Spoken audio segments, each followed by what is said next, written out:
So we'll go ahead with next question, question number 11th. Question number 11th. Question number 11th. A magnetic substance in the form of a cube with side 1 centimeter has a magnetic dipole moment of 20 into 10 raised to minus 6 joule per Tesla and magnetic intensity of 60 into 10 raised to 3 ampere per meter. Its magnetic susceptibility is nearly.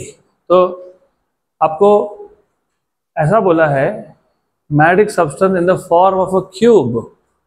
Cube है, cube, उसका side length दिया तो volume मिल जाएगा. Has magnetic dipole moment. Dipole moment दिया है. फिर आपको पता है क्या पता है डाइपोल मोमेंट अपॉन वॉल्यूम क्या होता है? मैग्नेटाइजेशन. तो यहाँ से मैग्नेटाइजेशन मिल जाएगा. और आपको मैग्नेटिक इंटेंसिटी मतलब H दिया है और क्या पूछा है? काय. ससेप्टिबिलिटी पूछा है ना. तो यू शुड नो कि अगर मुझे काय फाइंड करना है तो मुझे पता होना चाहिए मैग्नेटाइजेशन अपॉन H. और हमको ये भी पता है कि ये mz खुद क्या होता है? Dipole moment per unit volume, right, into H. और ये वॉल्यूम क्या होता है? अगर क्यूब है क्यूब तो side cube length, side length का क्यूब. ओके, गुड, ये पता होना चाहिए. This is L cube. तो बन गया काय का formula m upon L cube H. What is dipole moment given to you? 20 into 10 raised to minus 6. Side length 1 centimetre है तो मीटर में कितना है? 10 raised to minus 2. उसका क्या करेंगे? क्यूब करेंगे. और H की वैल्यू कितनी दी हुई है? 60 into 10 raised to 3. 60 into 10 raised to 3 ये दिया हुआ. पक्का गुड. तो सिर्फ सॉल्व करना है. सिंपल 1 जा एंड 3 जा. 10 raised to minus 2 raised to 3 10 raised to minus 6 और plus 3 10 raised to minus 3. 10 raised to minus 3 ऊपर कितना है? माइनस 6. नीचे कितना है? माइनस 3. ऊपर कितना बचा? माइनस 3. ऊपर कितना बचा? माइनस 3. हो गया. तो 10 raised to minus 3 और ये 1/3. What is 1/3? 0.33333333 बराबर. तो 0.3333 इंटू 10 raised to minus 3. अगर मैं इसको ऐसा लिखूं 3.333 तो इंटू 10 raised to minus 1 और ये minus 3 मतलब 10 raised to minus 4. तो 3.3 into 10 raised to minus 4. Option A. Done. Next question, ये भी इजी क्वेश्चन है. An electron moving around the nucleus with angular momentum L has magnetic moment. This is joke.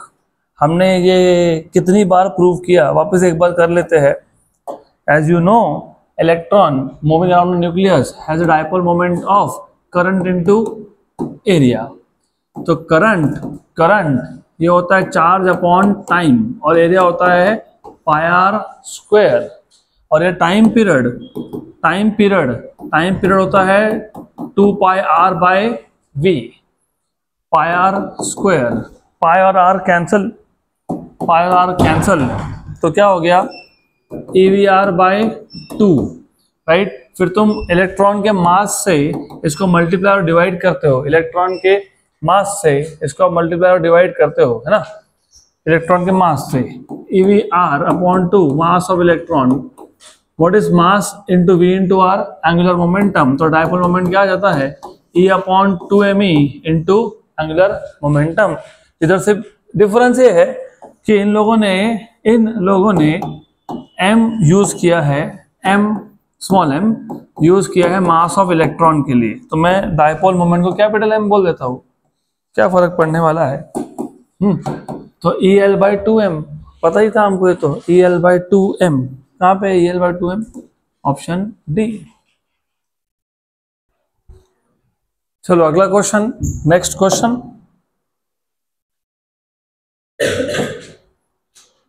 An electron revolving in a circular orbit of radius r with velocity v and frequency nu has orbital magnetic moment capital M. If the frequency of revolution is doubled, then the new magnetic moment will be. Electron revolving in circular orbit of radius r with velocity v has frequency nu and magnetic moment M. अगर हमने frequency को double किया, मतलब nu 2 is 2 times of nu, तो what will be the pneumatic moment? अभी हमने ये equation सारे के सारे अभी जस्ट हम लोगों ने ये इक्वेशन डिराइव किया। तो ये क्वेश्चन नंबर 12 इसी को तुम यूज कर सकते हो। तो हमको ऑलरेडी पता है dipole moment m equals to क्या होता है, AVR/2। पक्का? श्योर?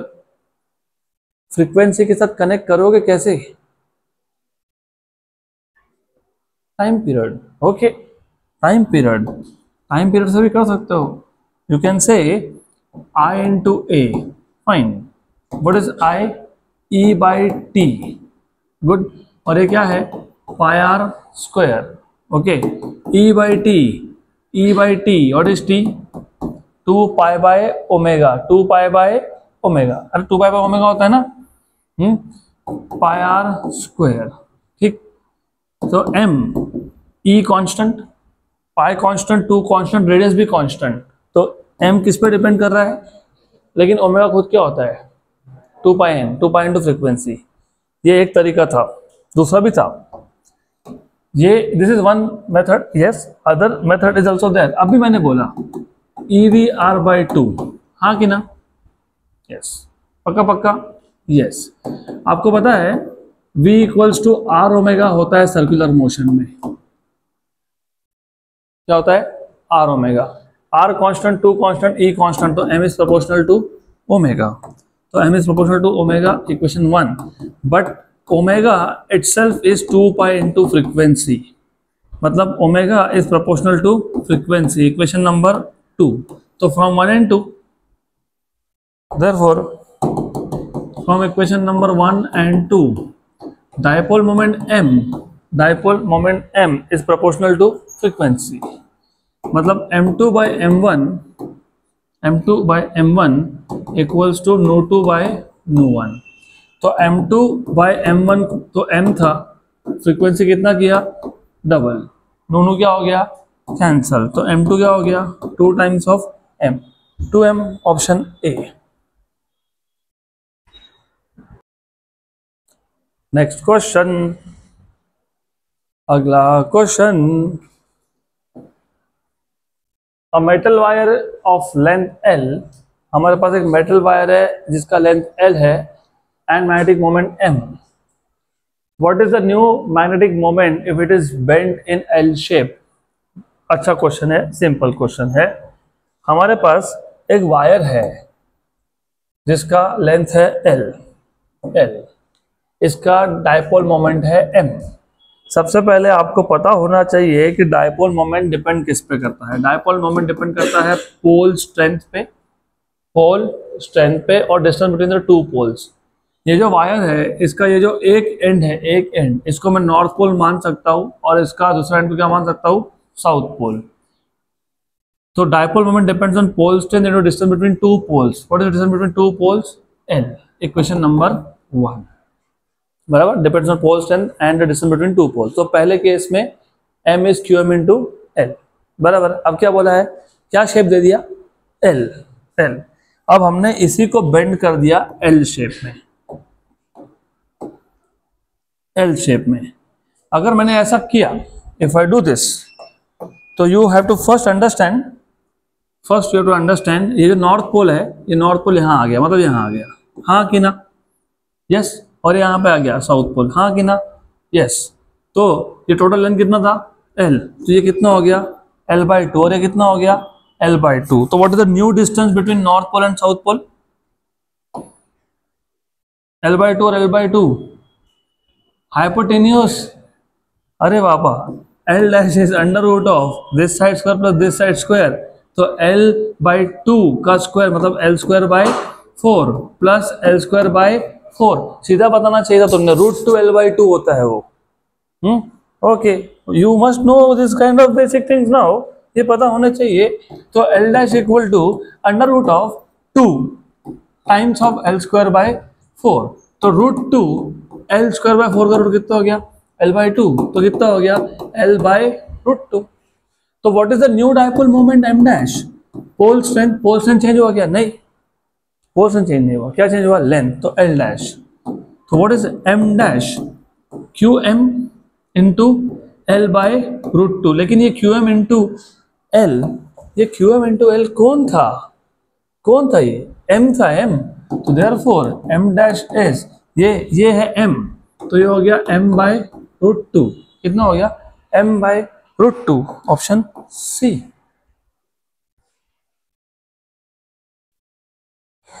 नेक्स्ट क्वेश्चन, चलो अगला question,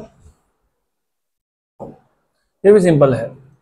N electron in the ground state of the first orbit n equal to 1 of hydrogen atom is revolving in circular orbit of radius r। The orbital magnetic moment of the electron is. कितनी बार वही question solve करेंगे हम? वही question है same. अगर first orbit में electron है, उसका आपको ऑर्बिटल मोमेंट पूछा है। What is orbital moment? Current into area. Current क्या होता है? E upon time period. Area क्या होता है? Pi R square. पहले देख लो answer in terms of EHM है, EHM, ठीक, पक्का EHM लाते हैं, उसको लाते हैं। What is time period? 2 pi R by V, 2 pi R by V. Speed is distance upon time, तो time is distance upon speed. एक चक्कर में कितना डिस्टेंस? 2 pi are. स्पीड कितना था? v अपॉन v था, हो गया ऊपर, तो pi R square. Good, pi R cancel. तो ये तो हमको पता ही है। This is what you already know, EVR by 2, ये तो पता है बराबर। हमको लाना किस टर्म्स में है? h। और फिर याद होगा आपको, मास से मल्टीप्लाई डिवाइड करते हैं। EVR बाय 2 मास से मल्टीप्लाई और डिवाइड कर लिया, इलेक्ट्रॉन के मास। ये क्या हो गया? MVR क्या होता है? Angular momentum. क्या होता है? Angular momentum. तो वो आ गया in terms of angular momentum. तो m orbital equals to E by 2m, और ये MVR कौन है? ये है एंगुलर मोमेंटम L। लेकिन बोहर्स पोस्टुलेट के हिसाब से, बोहर पोस्टुलेट्स के अकॉर्डिंग L क्या होता है? NH upon 2 pi, integral multiple of H upon 2 pi. तो ये क्या बन गया? इफ यू रिमेंबर, हमने इसको N की वैल्यू 1 हुई तो उसको क्या हुआ था? Bohr magneton. क्या हुआ था? तो अभी तो फिलहाल NEH अपॉन 2 × 2 4 पाई m। इन्होंने बोला ग्राउंड स्टेट मतलब फर्स्ट ऑर्बिट में n की वैल्यू कितनी होती है? 1। और ये तो थ्योरी में ही बताया था मैंने कि ये जो ऑर्बिटल मैग्नेटिक मोमेंट की वैल्यू आ रही है, अगर मैं n की वैल्यू 1 डालता हूँ तो जो भी ये बचा, इसको पता है क्या बोलते हैं? Bohr magneton. क्या बोलते हैं? Bohr magneton. EH अपॉन 4 पाई m। कहाँ है EH अपॉन 4 पाई m? ऑप्शन है डन। अगला question, the region inside a current carrying toroid is filled with a material having susceptibility chi. The percentage increase in the magnetic field in the presence of material over that without it. आपका state board का question, मैंने आपको बताया था कि इस type का question CET में भी आता है, और मैं तभी बता दिया था कि जब आप टोरॉइड लेते हो और अगर अंदर तुमने मटेरियल नहीं भरा, तो magnetic field is only because of current, जिसको तुम μ0H बोलते हो। फिर जब तुम मैग्नेटिक मतलब जब तुम उसके कोर को मैग्नेटिक मटेरियल से फिल करते हो, तो मैग्नेटिक फील्ड 2 सोर्सेज से आता है, एक होता है करंट, एक होता है material, total magnetic field, right. ये पूरा सॉल्व करने के बाद परसेंटेज इंक्रीज काय इंटू 100 आता है। क्या आता है? काय इंटू 100 है क्या? काय इंटू 100, ऑप्शन डी बराबर। लेकिन मैं सॉल्व करके दूंगा, डोंट वरी। हमने स्टेट बोर्ड में किया है क्वेश्चन, उसमें आपको बोला था कि तुमने एल्यूमिनियम भरा, स्टेट बोर्ड का क्वेश्चन है वो। हाँ, यहाँ पे मटेरियल जो बोले ना, मटेरियल, वहां पे वो एल्यूमिनियम था और उसकी ससेप्टिबिलिटी दी थी 2.3 × 10⁻⁵ ऐसा दिया था आपको। फिर भी सॉल्व करेंगे। तो क्वेश्चन ऐसा है कि हमारे पास एक टोरॉइड है, टोरॉइड। पहले टोरॉइड में मैग्नेटिक मटेरियल नहीं है, मतलब जो टोरॉइड का कोर है वो एम्प्टी है, ऐसा बोल सकते हो। You can say it is empty, खाली है, खाली। तो इसके ऊपर जो वाइंडिंग हमने किए, इस वाइंडिंग में से जब हम करंट पास करेंगे तो अकेला ये करंट ही मैग्नेटिक फील्ड में कंट्रीब्यूट करेगा, अकेला, राइट। तो केस 1 में जो इनिशियल मैग्नेटिक फील्ड आएगी वो सिर्फ आएगी due to current at the axis of toroid, only due to current, which is B0, which is basically mu0 Ni, which is basically mu0 H, क्योंकि Ni is H, ये initial field है। फिर अगर मैं इसमें आप एक मटेरियल फिल कर दूं, if I fill some material, मैंने अभी यहाँ पे एक मैग्नेटिक मटेरियल फिल कर दिया, तो यहाँ पे मैं इसके अंदर एक मैग्नेटिक मटेरियल फिल कर देता हूँ। तो अभी ऐसा है कि जो अभी मैग्नेटिक फील्ड होगा टोटल, वो दो सोर्सेस से आता है, because of the material and because of the current. तो जो फाइनल मैग्नेटिक फील्ड होगा वो होगा because of B0 plus because of the material. और B0 तो तुमको पता ही है mu0 H है, अभी देखा हमने, और ये होता है mu0 Mz, which is Mz is called as magnetization of the sample. और अगर आपको याद होगा mu0 ये होता है chi H, क्या होता है ये chi H, तो ये आपको मिल गया mu0 chi H, mu0 chi H। फिर आप mu0 को कॉमन निकाल लो, H को कॉमन निकाल लो, तो फाइनल फील्ड आ गया mu0 common H common 1 plus mu0 common H common 1 plus chi, ये हो गया फाइनल फील्ड। और आपको percentage increase in magnetic field का formula, it is final minus initial upon initial into 100। Physics में कोई भी पैरामीटर हो, percentage increase is always final value minus initial value upon initial value into 100। Percentage decrease भी वही होता है, मतलब परसेंटेज चेंज की बात कर रहे हैं हम लोग, final minus initial upon initial into 100। इसको लिख लेता हूं मैं, final upon initial minus initial upon initial is 1 into 100। ये B final, what is B final, mu0 H 1 plus chi, what is B initial, mu0 H, और ये -1 into 100। mu0 H cancel हो गया, 1 प्लस chi -1, 1 भी cancel हो गया, तो क्या हो गया chi इंटू 100, मतलब chi into 10⁻², chi into 10⁻², option D. चलो अगला क्वेश्चन, नेक्स्ट क्वेश्चन देखो कितना इजी क्वेश्चन है ये। हमने अभी आज ही पिछले 20 मिनट के अंदर 4 बार सॉल्व किया है क्वेश्चन, 4 बार। Magnetic moment m orbital of a revolving electron around the nucleus varies with the principal quantum number s, 4 बार। अभी इससे पहले वाला क्वेश्चन क्या था, ये m ऑर्बिटल क्या है, NeH/4πm, तो m orbital is directly proportional to n, खत्म बात, डन। ऑप्शन नंबर ए हो गया, वापस नहीं करना सॉल्व। तो ये हो गया आपके PYQs खत्म। अब हम लोग जंप करेंगे टू अ न्यू सेट, लेकिन अगेन जो नया सेट है इसमें भी मैं बहुत सिलेक्टेड क्वेश्चन लेने वाला हूँ, क्योंकि most of them are theory questions. तो हम लोग बहुत सिलेक्टेड क्वेश्चंस करने वाले हैं। चलो यहाँ से स्टार्ट करते हैं 10 नंबर से, बाकी सारा थ्योरी है, तो आप थोड़ा सा थ्योरी देख लो, ये भी थ्योरी है वैसे। Curie's law parametric substance can be written as, remember Curie's law paramagnetism याद है आपको, याद है, हाँ नहीं याद है, याद दिला देता हूं मैं आपको। Magnetization is directly proportional to external field and inversely proportional to temperature, क्योंकि जितना मैं एक्सटर्नल फील्ड बढ़ाता हूँ उतने ज्यादा डायपोल मोमेंट अलाइन होते हैं, जितने ज्यादा डायपोल मोमेंट अलाइन होते हैं उतना ज्यादा मैग्नेटाइजेशन मिलता है।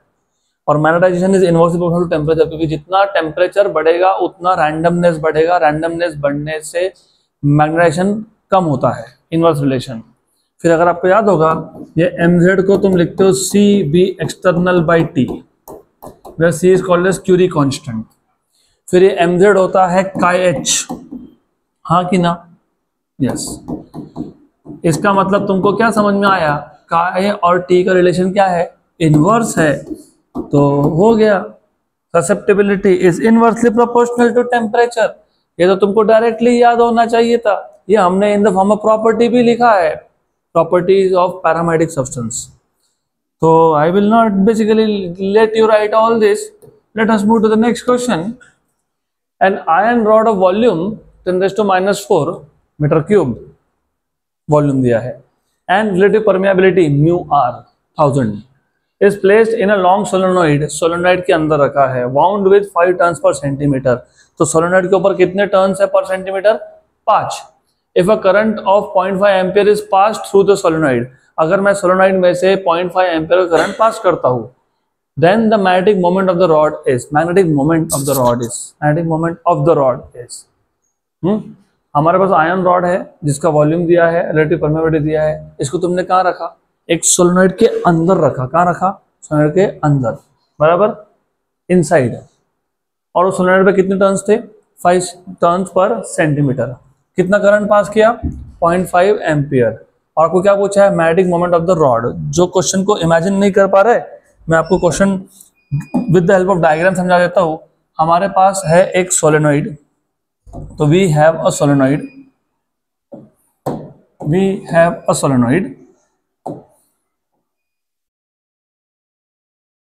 तो एक सोलेनॉइड है हमारे पास। We have a solenoid something like this, ऐसा एक सोलेनॉइड है हमारे पास। इस सोलेनॉइड पे हमारे पास है वाइंडिंग्स। इस वाइंडिंग में से हम पास करेंगे करंट। कितना करंट? 0.5। इसके अंदर इनसाइड अलोंग द एक्सिस मान लेता हूं मैं, और एक्सिस होता है यहाँ पे। अलोंग द एक्सिस हमने क्या रख दिया? हमने रख दिया एक आयन का रॉड, और ये जो आयन का रॉड हमने रखा इसका दिया हुआ है वॉल्यूम। कितना वॉल्यूम? 10⁻⁻⁴ मीटर क्यूब, और उसका रिलेटिव परमेबिलिटी म्यू आर दिया हुआ है कितना? 1000। पक्का? राइट। इस जिस सोलेनॉइड पे तुमने वाइंडिंग किया उसमें number of turns per centimetre मतलब स्मॉल n कितना दिया हुआ है? 5। आपको क्या पूछा है? Magnetic moment of the rod. Magnetic moment of the rod निकालेंगे कैसे? You have to think, how do you find out magnetic moment of the rod? अरे बताओ बताओ बताओ, इट्स नॉट वेरी डिफिकल्ट दो। कुछ भी नहीं है ये क्वेश्चन। Nothing nothing nothing. क्यों नथिंग नथिंग नथिंग? क्या फाइंड करना है? Dipole moment. क्या फाइंड करना है? Dipole moment. वॉल्यूम दिया है, पहला हिंट था, स्टार्ट ही वॉल्यूम से किया। तो आपको पता है, पता होना चाहिए, magnetization is dipole moment, if you remember, net dipole moment upon volume, बराबर। मुझे डायपोल मोमेंट फाइंड करना है। मुझे क्या फाइंड करना है? Dipole moment. तो मुझे अगर डायपोल मोमेंट चाहिए तो मुझे वॉल्यूम इनटू मैग्नेटाइजेशन करना पड़ेगा। Do I know volume? Yes I know volume. Do I know magnetization? No, I don't know magnetization. तो how do I find out magnetization? What is chi? mz by h. Chi is mz by h. तो what is mz? chi h. तो but mz is chi h. So therefore net dipole moment is volume into chi h. Do I know chi? No, I don't know chi. How do you find out chi? What is relative permeability? Mu r 1 plus chi, बराबर। तो chi क्या आ गया? mu r minus 1। तो ये क्या आ गया? mu r minus 1। What is h? ni. What is h? ni। तो हमको पता होना चाहिए 1 plus chi is mu r, 1 plus chi is mu r, 1 plus chi is mu r। तो क्यों, what is chi? mu r minus 1 ये लिखा मैंने, और h को क्या लिखा मैंने? ni। क्या लिखा मैंने? ni। हो गया फॉर्मूला रेडी? हो गया, बन गया फॉर्मूला। यस। तो net dipole moment is v। How much is the volume given to you? 10⁻⁻⁴। mu r, what is the value of mu r? 1000। तो 1000 minus 1, what is number of turns? n। how much is n? 5। लेकिन 5 turns per centimetre है वो। उसको अगर CGS से SI में convert नहीं किया तो आंसर गलत आएगा आपका। तो 5 टर्न्स पर सेंटीमीटर, 1 सेंटीमीटर में 10⁻² मीटर, तो ये ऊपर गया तो कितना हो गया? 500।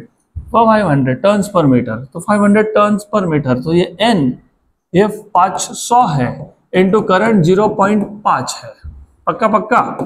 श्योर। रफ आंसर बता देता हूं मैं आपको, अप्रोक्सीमेट। देखो 1000 में से एक गया तो ज्यादा फर्क पड़ता नहीं है। 1000 में से एक गया तो 1000 ही मान लो। 1000 और ये 10⁻⁻⁴, तो 10⁻⁻1 बचा। कितना बचा? 10⁻⁻1। इसके पास 100 था ना, 10 दे दो, तो 10⁻⁻1 और वो 10 गया, कितना बचा? 50। 50 इंटू 0.5, 50 का आधा कितना होता है? हाँ कितना? 25। तो आंसर क्या आना चाहिए? 25। हो गया 25 डन।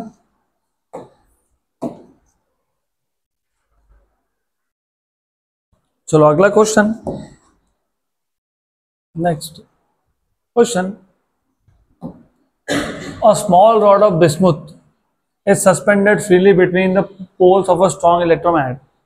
हमने एक बिस्मुथ का रॉड बना लिया और उसको हम लोगों ने एक स्ट्रॉन्ग इलेक्ट्रोमैग्नेट के दो पोल्स के बीच में फ्रीली सस्पेंड कर दिया। It is found to arrange itself at right angles, right angle मतलब परपेंडिकुलर, बराबर। This observation established that bismuth is, याद है कि हमने डायामैग्नेटिक के, पैरामैग्नेटिक के और फेरोमैग्नेटिक के प्रॉपर्टीज देखे थे। डायामैग्नेटिक का पहला ही प्रॉपर्टी था, नोट्स होंगे देख लो, when a rod of diamagnetic material is suspended freely in a magnetic field it aligns या फिर it comes to rest with its length perpendicular. Right angle मतलब क्या? परपेंडिकुलर।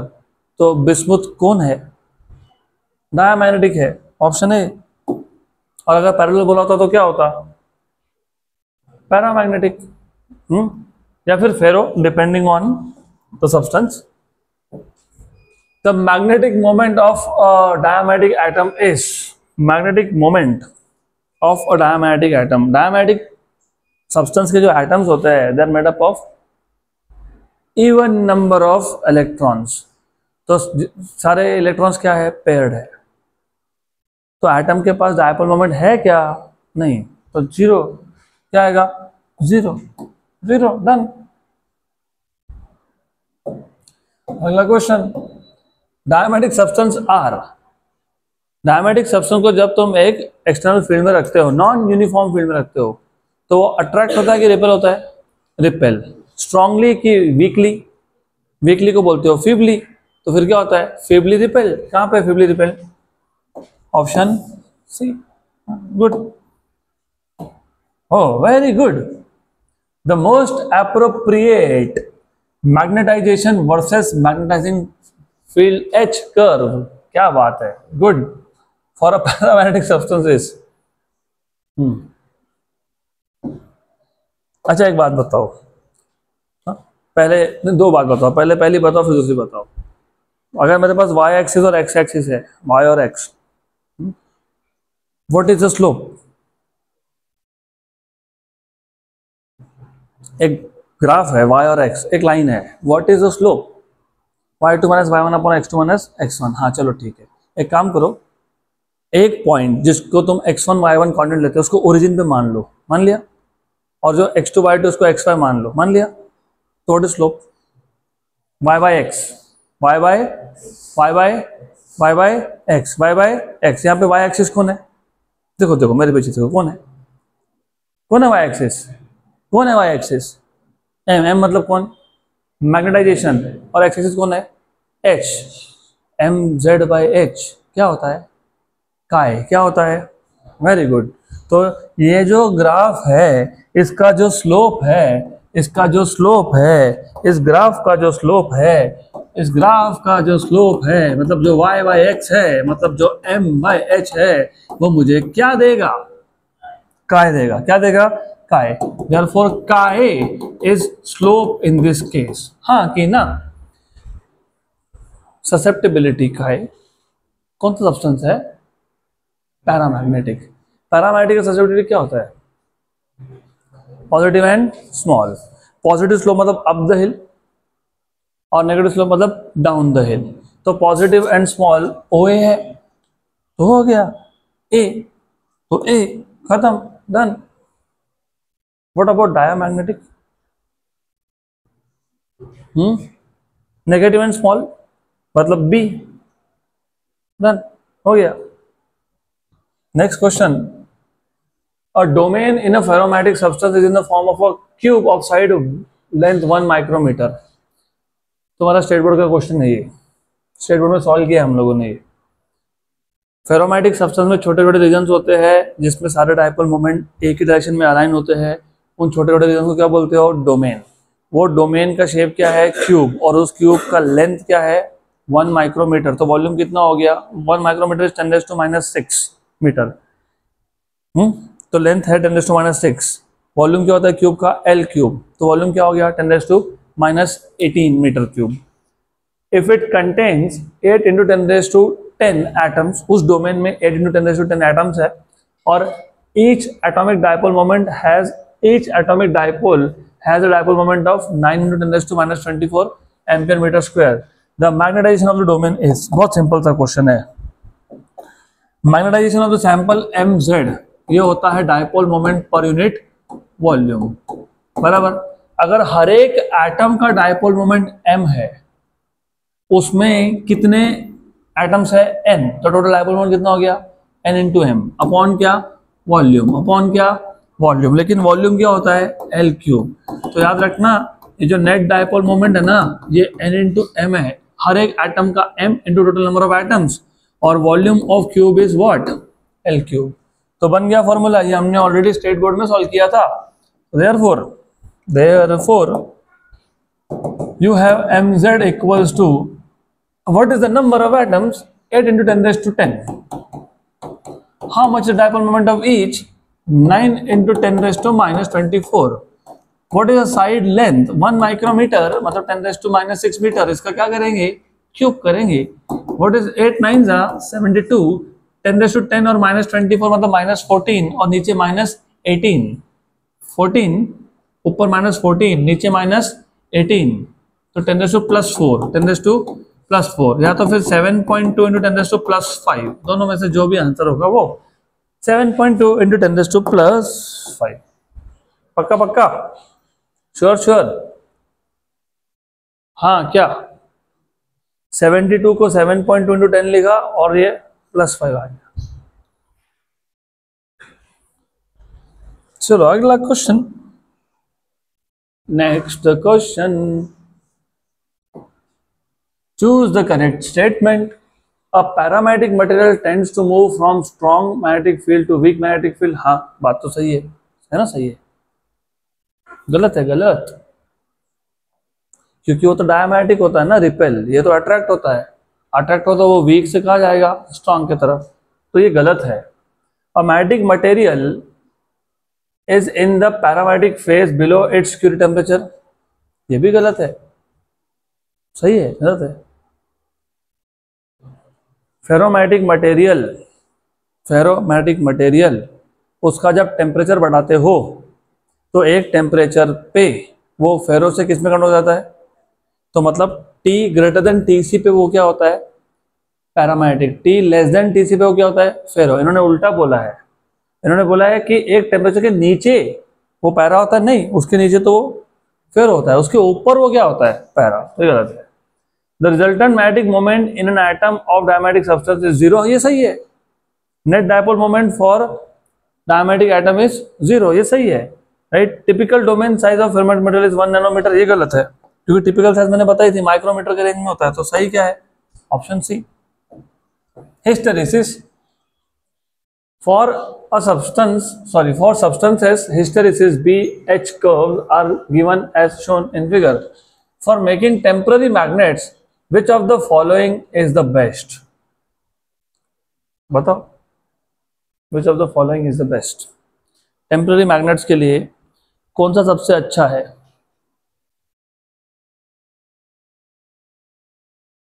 अच्छा चलो मैं आपको थोड़ा उल्टा घुमा के पूछता हूँ।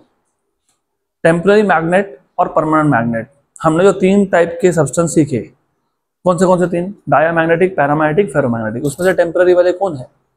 Dia and para. परमानेंट कौन है? Ferro. What is the basic difference between these 2 types of substances, temporary and para, मतलब टेम्पररी एंड परमानेंट? टेम्पररी मतलब डाया एंड पैरा।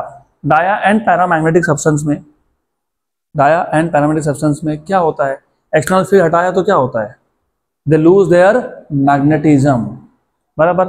और फेरो में मतलब परमानेंट में ऐसा होता है क्या? नहीं, बराबर। तो टेम्पररी मैग्नेट्स वो होने चाहिए, टेम्पररी मैग्नेट वो होने चाहिए जो सब्सटेंस एक्सटर्नल फील्ड हटाने के बाद उनका मैग्नेटाइजेशन कम से कम हो। कम से मतलब रिटेंटिविटी और कोर्सिविटी याद है क्या आपको? हिस्टेरिसिस लूप पढ़ाया है मैंने, याद है आपको? हिस्टेरिसिस लूप पढ़ाया ना मैंने। हिस्टेरिसिस लूप के हिसाब से अगर आपको याद होगा, ये जो पॉइंट होता है इसको रिटेंटिविटी बोलते हैं, और ये जो पॉइंट होता है इसको कोर्सिविटी बोलते हैं। तो ये रिटेंटिविटी, ये कोर्सिविटी, ये रिटेंटिविटी, ये कोर्सिविटी, ये रिटेंटिविटी, ये कोर्सिविटी, ये रिटेंटिविटी, ये कोर्सिविटी, ये रिटेंटिविटी और ये कोर्सिविटी, बराबर। अभी जो बोल रहा हूँ अच्छे से याद रख लो, क्योंकि तुमको हिस्टैरिसीस लूप याद ही नहीं है, यू डू नॉट रिमेंबर, तुमको याद ही नहीं है लूप कहाँ से है, तो वो रिवाइज करो, नंबर 1। नंबर 2 जो बोल रहा हूँ याद रख लो, परमानेंट मैग्नेट्स, कौन कौन परमानेंट मैग्नेट्स, उनका कोर्सिविटी का वैल्यू ज़्यादा होता है। क्या होता है, क्या होता है, ज़्यादा होता है, मतलब वो ओरिजिन से दूर होता है पॉइंट। और टेम्पररी मैग्नेट का कम होता है, क्या होता है, कम। तो ये चारों ग्राफ में कोर्सिविटी की सबसे कम वैल्यू कहाँ दिख रही है, डी में, तो खत्म, देख लो डी होगा ऑप्शन, डी ही आना चाहिए, राइट। और परमानेंट के सबसे ज़्यादा होता है, बराबर। तो अगर स्टील पूछा हो, स्टील आपको पता होना चाहिए, steel is one of the best ferromagnetic substances, तो उसका कोर्सिविटी सबसे ज़्यादा होगा। तो बताओ आंसर क्या होगा उसमें। अभी तुमको क्या पूछा है, टेम्पररी, टेम्पररी के लिए क्या आएगा, डी, गुड। अगला क्वेश्चन, ओह बाप रे, डिफिकल्ट क्वेश्चन है तो बहुत। Susceptibility is magnetization upon field intensity H. ये क्वेश्चन भी 20 नंबर, बहुत इजी है। There are 4 light weight rod samples, 4 light weight rod samples है, A B C D, separately suspended by threads. A bar magnet is slowly brought near each sample and the following observations are noted. A, B, C और D, 4 हम लोगों ने rod suspend कर दिए with the help of thread और एक magnet को उसके पास मिलाया। A is feebly repelled, feebly repelled मतलब weakly repelled, weakly repelled कौन होता है, तो ये कौन है, डायामैग्नेटिक है। B is feebly attracted मतलब ये कौन है, पैरामैग्नेटिक है। C strongly attracted मतलब ये कौन है, फेरोमैग्नेटिक है। और D remains unaffected मतलब कौन है, नॉन मैग्नेटिक है। अनमैग्नेटाइज्ड स्टेट बोल सकते हो तो फिर नॉन मैग्नेटिक बोल सकते हो, कौन है ये, नॉन मैग्नेटिक है, हाँ कि ना, good. Which of the following is true, A is non magnetic, नहीं वो तो कौन है, डायमैग्नेटिक। B इज पैरामैग्नेटिक, हाँ B इज पैरामैग्नेटिक, तो कौन सा पूछा है, ट्रू, तो क्या है ट्रू, B, पक्का पक्का, श्योर, गुड, 100%। अगला question, the only property exclusive possessed by ferromagnetic substance is, only property, ऐसी कौन सी प्रॉपर्टी है जो सिर्फ फेरोमैटिक सब्सटेंस के पास होती है, hysteresis, susceptibility, directional property, attracting magnetic substance. मैंने इसलिए अभी बोला आपको, अब भी बोला हिस्टेरिसिस रिवाइज करो। हिस्टेरिसिस के लिए मैंने भी बोला था, तब भी बोला था आपको हिस्टेरिसिस में कि आप एक सोलेनॉइड लो, उसके एक्सिस के अराउंड क्या रखो, फेरोमैग्नेटिक सब्सटेंस। तो हिस्टेरिसिस लूप किसके लिए बनता है, only for ferromagnetic, done. The magnetic susceptibility does not depend on temperature in diamagnetic substance, paramagnetic पे डिपेंड करता है, फेरो में भी डिपेंड करता है, खत्म, डन। तो ऐसे ही क्वेश्चन है अभी बाकी सारे, जितने भी क्वेश्चन सॉल्व करने वाले थे वो हमने ऑलरेडी कर लिए, थ्योरी के भी लगभग सब हो गए। So that is the end of CET part of this chapter. जो बचे हैं वो थोड़ा प्रैक्टिस करो।